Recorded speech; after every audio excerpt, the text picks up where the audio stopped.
Hey, this is Professor Game, where we interview successful practitioners of games, gamification, and game thinking to help us multiply engagement and loyalty. I'm Rob Alvarez. I'm a consultant, I'm a coach, and I'm the founder here at Professor Game. And I'm also a professor of gamification and game-inspired solutions at IE University, IE Business School, EFMD, EBS University, and other places around the world. And before we dive into the interview, if you're struggling with engagement in your business and are looking to find out how to make your users stay with you, you will find our free community full of resources quite useful. You can find it for free in the links below in the description. Engagers, and welcome to this episode of the Professor Game Podcast, this holidays episode. I'm always excited to do these episodes because I've realized that I've started to become a little bit of a tradition in these times where, it's whether it's the summer holidays, whether it's the winter holidays.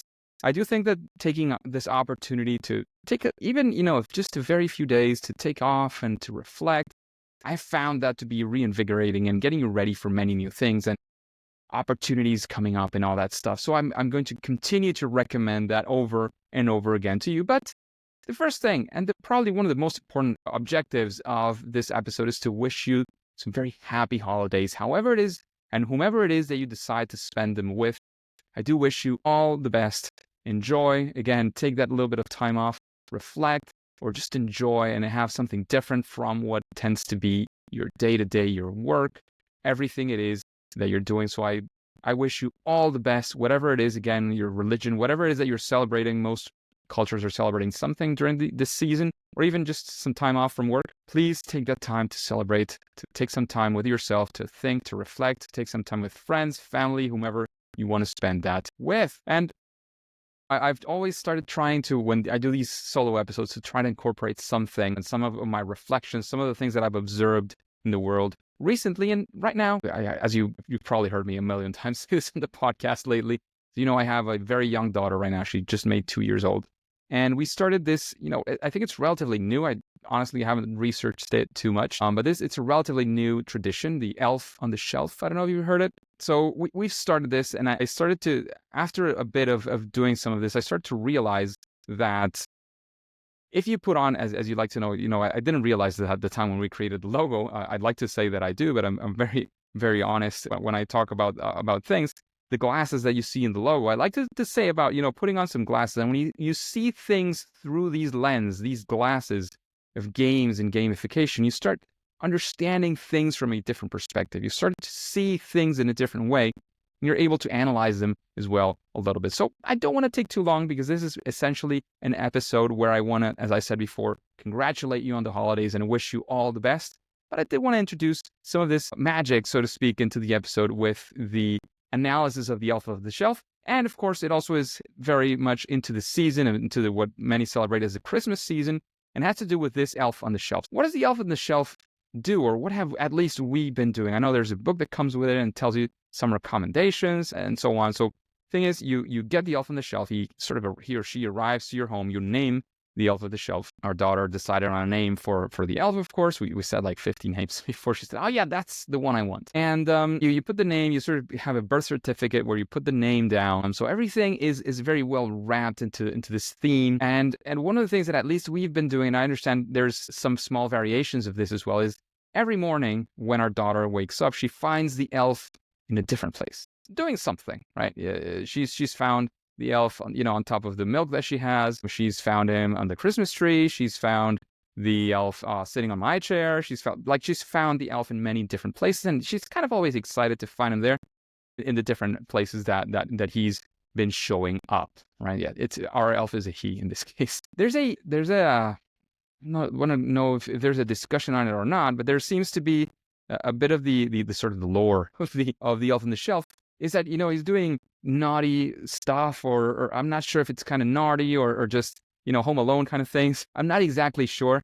Our tendency has been more for him to be doing nice things. So it's like getting on top of, again, he's drinking some milk. It's a normal thing to do, sitting on a chair. Like, it's not something naughty. We don't want to set that example in any way for our daughter to see that. I don't know, maybe it does have some benefits to see that elsewhere. I don't know, but that's what we have decided. And of course, that's the way that these things tend to happen. We're kind of the designers of this experience for our daughter. We have made these choices.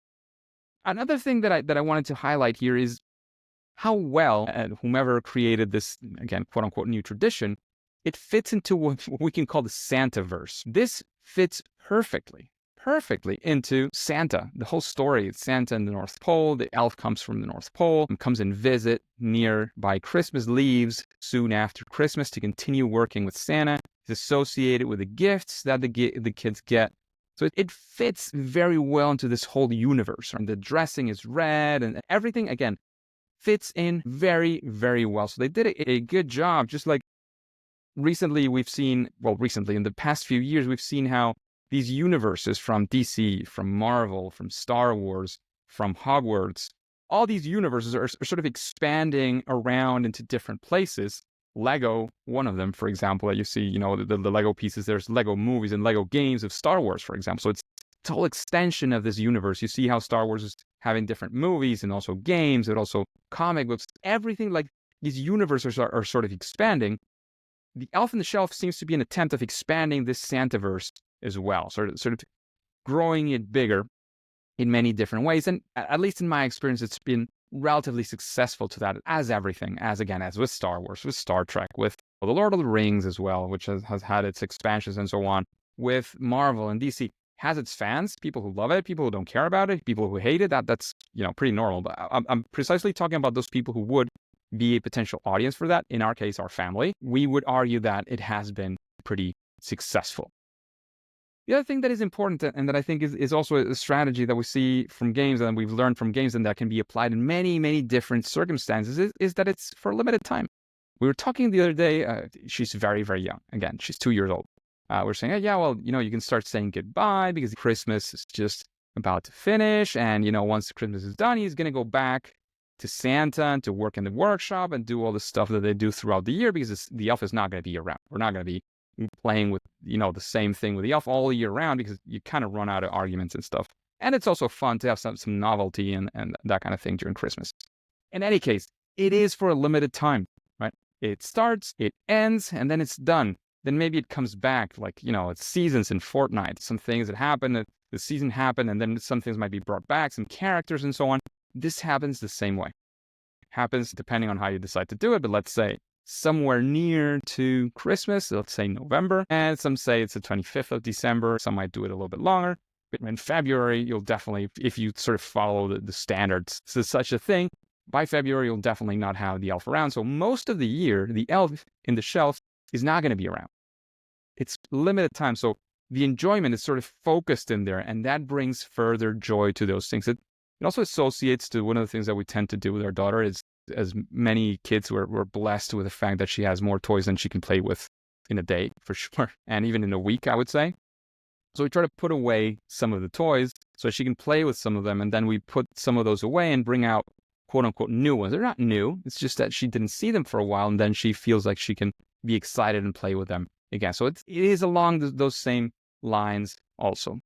Another thing that I've seen, and we actually enjoyed ourselves, is that in several cities around the world, they have sort of events around the elf on the shelf. I'm not sure exactly how that fits into their commercial strategy or whatever that is, but we literally went and we visited the elf on the shelf on a sort of small mall that there is here in Madrid. Our daughter got to know it, huge elf right there. She hugged the elf. She kissed the elf. She was super over the top excited about meeting the elf in person. She didn't really know what was happening when we got there, but then she saw him. It was like everything changed. She was running around because he had to take a break. Of course, he was hanging around for 20 minutes. I had to take a break. And when he came back, she was super excited again. She couldn't wait to get in. Then she hugged him, gave him a high five, everything that she could do with him. She definitely tried. We got a bunch of pictures.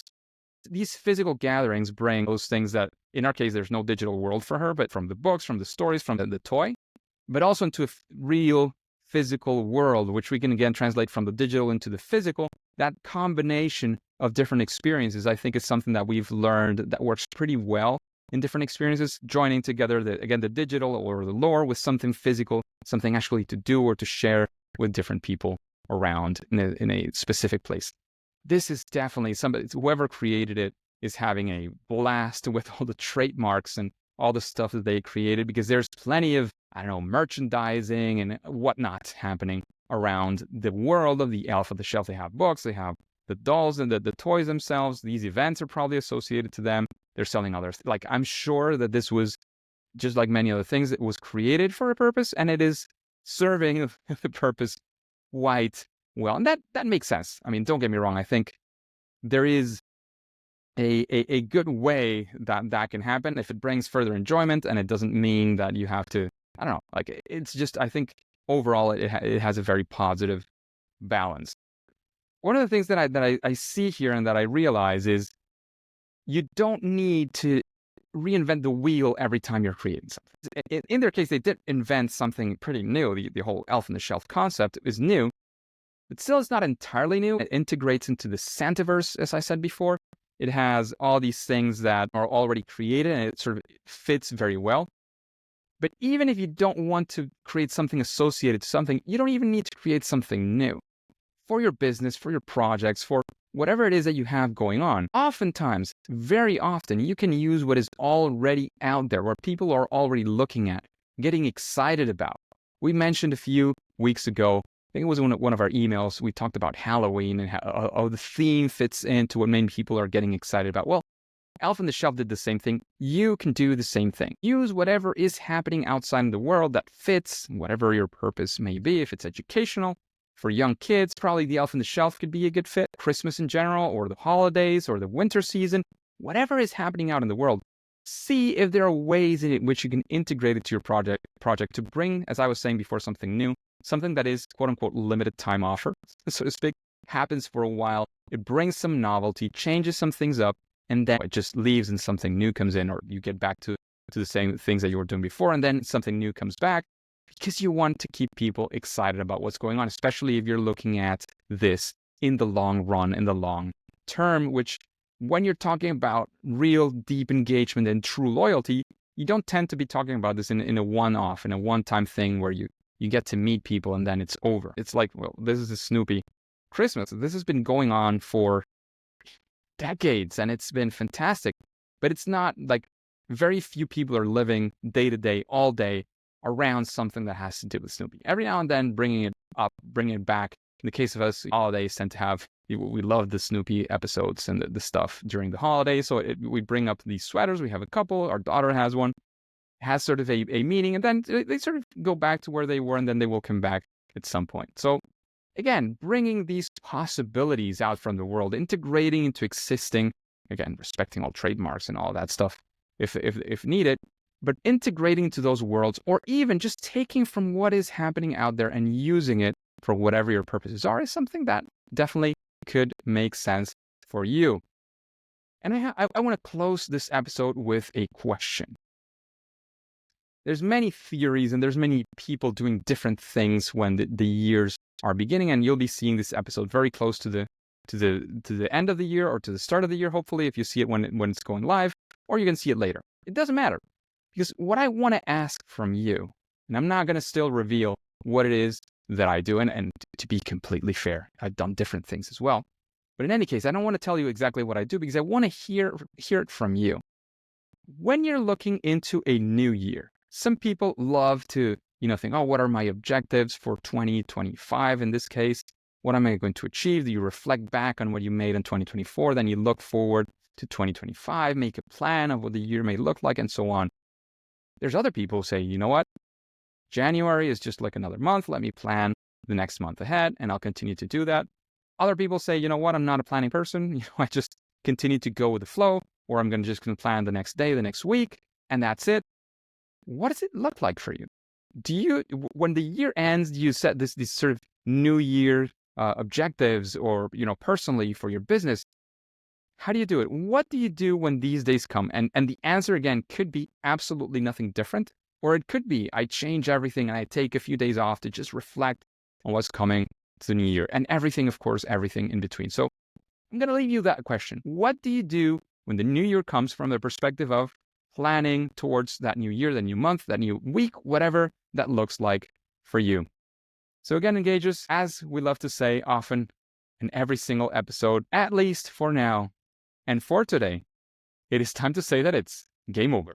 Hey, engagers, and thank you for listening to the Professor Game podcast. And since you're interested in this world of creating motivation, engagement, loyalty using game-inspired solutions, how about you join us on our free online community at Professor Game on School?